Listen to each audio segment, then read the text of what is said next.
আমার ২ বছর সংসার জীবনে আমার শাশুড়ির জন্য আমার শ্বশুরবাড়িতে আমার বাবা মা কখনো আসতে পারেনি। কারণ আমার বাবা মা ছিল গরিব, তাদের ছিল না অর্থ। সেটা আমার শাশুড়ি পছন্দ করতো না। আমার শাশুড়ি আমাকেও পছন্দ করতো না। কারণ ওই যে বললাম, আমার বাবা ছিল গরিব। আমার বাবা তো আমার বিয়ের সময় গহনা, ফার্নিচার এগুলো দিতে পারি নাই, এমনকি টাকা পয়সা।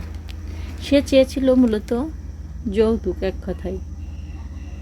তার ছেলে ছিল বড় পুলিশ অফিসার। বড় পুলিশ অফিসার হয়ে কেন বা আমার মতো গরিব ঘর থেকে মেয়ে আনতে হবে?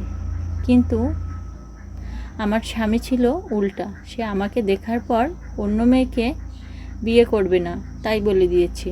তাই আমার শাশুড়ি বাধ্য হয়ে এক পর্যায়ে রাজি হয়ে আমাকে ঘরের বউ করে আনে। কিন্তু আমার শাশুড়ি আমাকে পছন্দ করতো না, আমার সাথে খুবই বাজে ব্যবহার করত। আমাকে তার ছেলের সঙ্গে দেখলে তার সহ্য হতো না। তাই সে সিদ্ধান্ত নিল আমি যাতে অন্য ঘরে থাকি। তা একটা বড় বাসা নিয়ে দুইজনে 2 রুমে থাকতে দিল। আর আমার স্বামী ছিল প্রচুর মা ভক্ত। সে মা ছাড়া কিছুই বোঝে না। মার কথাই ওঠে আর বসে। এমনকি খাওয়া থেকে শুরু করে ঘুম পর্যন্ত, জামা কাপড় কেনা, প্রত্যেকটা জিনিসে কোন জুতাটা পরবে, কোন ঘড়িটা পরবে, প্রত্যেকটা জিনিসে ছিল আমার শাশুড়ির অধিকার।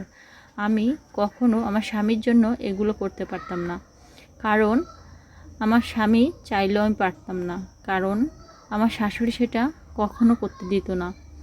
আমার শাশুড়ি ওই যে বললাম আমাকে পছন্দ করে না। আমি যাতে নিজ থেকে ডিভোর্স দিয়ে বাবার বাড়িতে চলে যাই, সে সব সময় সেটা চেষ্টা করতে লাগলো। এমনকি আমার গায়ে হাত পর্যন্ত তুলতে ছাড়েনি। কিন্তু আমি আমার স্বামীকে ভালোবেসে সব কিছুই সহ্য করতে লাগলাম। আমার স্বামী কখনো তার মায়ের কথার উপর কথা বলতো না। সে ছিল প্রচুর প্রচুর মা ভক্ত। তার মা কষ্ট পাবে বলে কখনো সেটার প্রতিবাদ করতো না। যদি প্রতিবাদ করত তাহলে আমার শাশুড়ির এই ভয়ানক রূপগুলো দেখতে হতো না। সব সময় বউয়ের যেটা অধিকার সেটা না করে সেটা তার মা করত। এক পর্যায়ে এই বউ শাশুড়ির লেগে থাকার বিষয়টা আমার স্বামী আর মানতে ছিল না। আমার শাশুড়ি কোনোভাবেই থামতেছিল না।